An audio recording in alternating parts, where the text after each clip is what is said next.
अब देखिए वक्त कैसे करवट लेता है। आज वनवास में जब द्रौपदी के साथ केवल 5 पांडव थे, तब उसे वो समय याद आया जब वो पूरे ही आर्यावर्त का भविष्य तय करने वाली थी। उसके विवाह से एक ऐसा पावरफुल अलायंस बनने वाला था जो पूरे आर्यावर्त को अपनी मुट्ठी में कर लेता। मैं आकाश हूं, मैं वो आंख हूं जो सतत अनथक खुली रहती है। मैंने देखा है कि महाभारत की लगभग सारी घटनाएं द्रौपदी के आसपास ही घटित हुई हैं, लेकिन पांचाल नरेश द्रुपद की बेटी, महान पांडवों की पत्नी, धृष्टद्युम्न जैसे महायोद्धा की बहन और कृष्ण की सखी होने के बावजूद वो अपने स्ट्रगल में बिल्कुल अकेली थी। अपने स्वयंवर के दिन तक वो इस सवाल से जूझती रही कि उसके लिए सबसे काबिल इंसान कौन है, और आखिरकार इन सारे सवालों का जवाब खोजती द्रौपदी कृष्ण के पास जा पहुंची। तुम किसी पर विश्वास क्यों नहीं कर सकती पांचाली? मेरे साथ होकर भी तुम आशंकाओं से घिरी हो। मेरी इन आशंकाओं को जन्म देने वाले भी आप ही हैं केशव। मैं किस पर भरोसा करूं? किसे अपना जीवन साथी बना लूं? कौन है जो पिताश्री की प्रतिज्ञा को पूरी करेगा? तुम्हारे सारे प्रश्नों का उत्तर एक चमत्कार है पांचाली, और मैं चाहता हूं कि तुम उस चमत्कार की प्रतीक्षा करो। कौन सा चमत्कार? जो स्वयंवर में प्रकट होने जा रहा है। आप मुझे अपनी रहस्यमयी बातों में ना उलझाएं गोविंद। तुम्हें मुझ पर विश्वास है या नहीं? है, तभी तो आपके पास आई हूं। तो फिर तुम्हें मेरे चमत्कार पर भी विश्वास करना होगा। पति का वरण तो मुझे उन्हीं वीरों में से करना होगा जो यहाँ आए हुए हैं। पांचाली, मुझे नहीं लगता कि जिन वीरों को तुम जानती हो उनमें से कोई भी स्वयंवर की कसौटी पूरी कर पाएगा। इसलिए मुझ पर विश्वास करो। तुम तो उस वीर की पत्नी बनोगी जो तुम्हारे योग्य होगा। शायद आप भूल गए हैं कि मेरे पिता का कैसा अपमान हुआ था। मैं तो पांचाल, हस्तिनापुर और आर्यवर्त के सभी राज्यों में धर्म की स्थापना करना चाहता हूं, और तुम्हें इस कार्य में मेरी सहायता करनी होगी। अब ये धर्म की स्थापना, मैं समझ ही नहीं पा रही हूँ कि मैं क्या करूं। तुम अपनी शक्ति से धर्म की रक्षा कर सकती हो पांचाली। प्रतिशोध और अहंकार से तुम्हें कुछ नहीं मिलेगा। अपने पिता के लिए तुम्हारा अभिमान सही है, किंतु यदि तुम राज्य शक्ति और धर्म शक्ति को जोड़ सको तो तुम्हारी सच्ची विजय होगी। और मेरे पिता की प्रतिज्ञा, उसका क्या होगा? तुम्हारे पिता विजयी होंगे और द्रोण पराजित, पर वो युद्ध से नहीं, धर्म से पराजित होंगे। अब चुप क्यों हो गई? तो ठीक है केशव, आप जो कहेंगे मैं वही करूंगी। तो अब जाओ पांचाली, तुम्हारे और आर्यवर्त के भविष्य के निर्णय का समय हो गया है।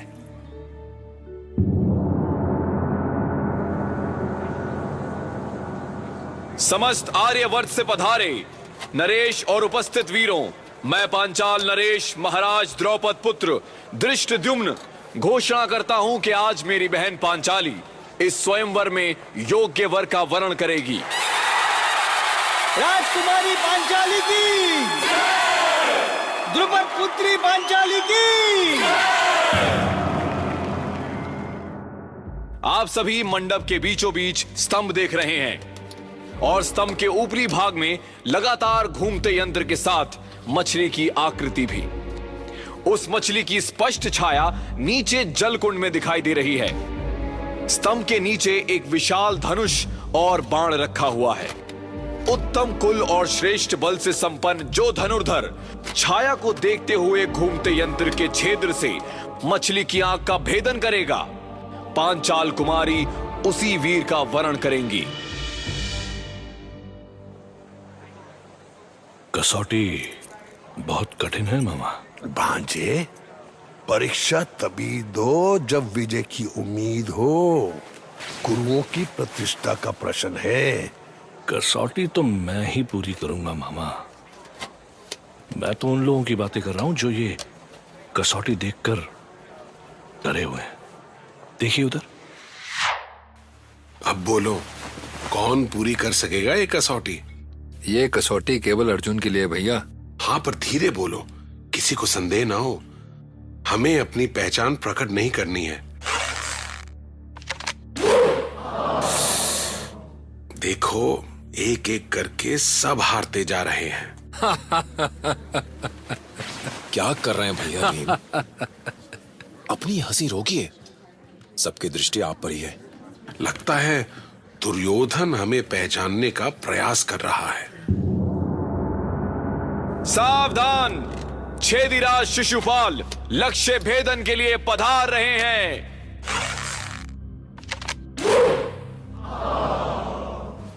मुझे खेद है कि महाराज शिशुपाल लक्ष्य भेदन नहीं कर सके।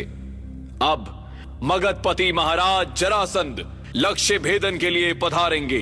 नहीं पांचाल कुमार, मैं यहाँ प्रतियोगिता में भाग लेने नहीं, पांचाल कुमारी को आशीर्वाद देने आया हूँ। जरासंध ने ऐसा क्यों कहा केशव? ये तो उनकी सद्भावना है महाराज द्रुपद, आप चिंता ना करें। आप क्यों चिंतित है भैया, क्या हुआ? लगता नहीं कि इतने धनुर्धरों के रहते अर्जुन को अवसर मिल सकेगा। दुर्योधन अपने सारे महारथी लेकर आया है।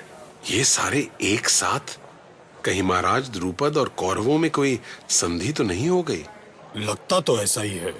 पर बड़े भैया, कहीं हमें महाराज द्रुपद ने पहचान लिया तो? तो क्या हुआ अर्जुन, उनकी शत्रुता द्रोण से थी, हम तो बस उनके प्रतिशोध का साधन थे। शांत शांत, महाराज शैल्य ने धनुष की प्रत्यंचा चढ़ा ली है, अब वो लक्ष्य भेदन करेंगे।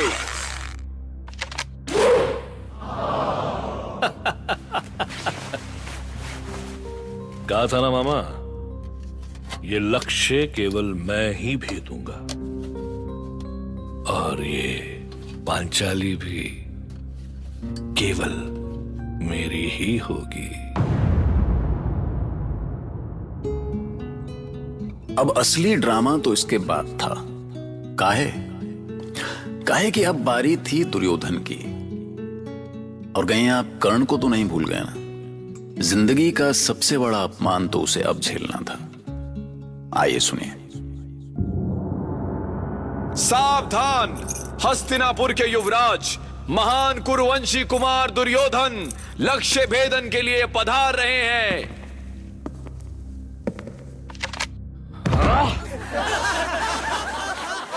बंद करो ये हंसी। ये देखो देखो, इस धनुष की प्रत्यंचा में ही दोष है। देखो। हे ईश्वर, लगता है मेरी पुत्री अविवाहित ही रह जाएगी। धिक्कार है, धिक्कार है कि जो इस सारे संसार में एक भी धनुर्धर ऐसा नहीं जो नीचे तेल के पात्र में देखकर निशाना साध सके। एक भी धनुर्धर नहीं जो स्तंभ के ऊपर उस घूमते हुए यंत्र में स्थित घूमती हुई मछली की आंख भेद सके। महाराज जरासंध, शाल और कुमार दुर्योधन जैसे महायोद्धाओं के असफल हो जाने के बाद लगता है मेरी बहन पांचाली आज इस स्वयंवर से खाली लौटेगी, और ये दिन इस महान आर्यवर्त का सबसे शर्मनाक दिन होगा। नहीं धृष्टद्युम्न, नहीं।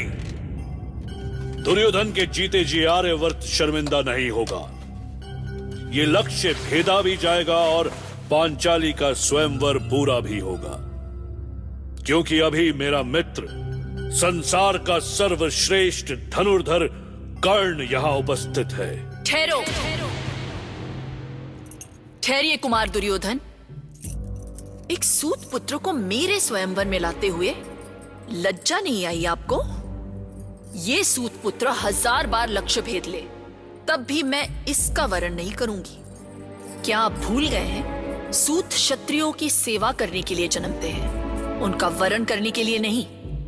पिताश्री, इसे आदेश दीजिए कि ये अपनी हैसियत समझ ले और अपना धनुष रखकर चुपचाप इस सभा से निकल जाए।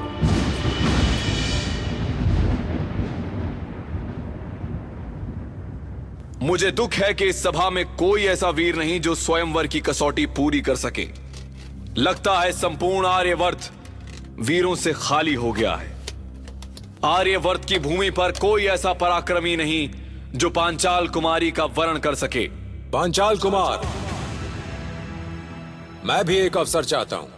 ब्राह्मण कुमार, आपने कसौटी को अच्छी तरह समझ तो लिया है ना? ब्राह्मण श्रेष्ठ, यदि आप चाहते हैं तो मैं इसकी अनुमति देता हूं। आगे बढ़िए और संधान कीजिए, किंतु संयम से काम लीजिए महाराज। किसी के वेश से उसके कौशल का अनुमान मत लगाइए। जरा देखिए तो, प्रत्यंचा चढ़ाने से ही सिद्धस्थ धनुर्धर लगता है। मूर्ख ब्राह्मण, जब मैं असफल हो गया तो ये कैसे सफल होगा? भांजे, तुम हार गए हो, दूसरों के कपड़े क्यों उतार रहे हो? अब कुछ भी कहने का कोई लाभ नहीं है। अरे, कहीं ये अर्जुन तो नहीं? अर्जुन?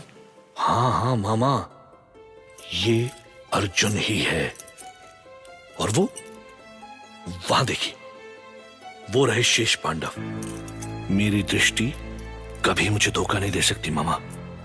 और जब बात पांडवों की हो, उन्हें तो मैं आंख बंद करके भी पहचान लूंगा। ये सब जीवित है मामा, जीवित है ये सब। मुझे पहले ही संदेह हुआ था मुझे, जब मैंने उस गैंडे भीम की हंसी सुनी थी। भांजे, ये सब उस छलिए का चमत्कार है। तुम्हारा ध्यान कहाँ है अर्जुन? अपना ध्यान एकाग्र करो। हाँ गुरुदेव। अब बताओ, तुम्हें क्या दिख रहा है? मेरे सामने केवल लक्ष्य है गुरुदेव, केवल लक्ष्य। इसके अलावा सारे ब्रह्मांड में कुछ नहीं है। तो लक्ष्य का संधान करो अर्जुन, लक्ष्य का संधान करो। हाँ गुरुदेव, हाँ। जय महादेव।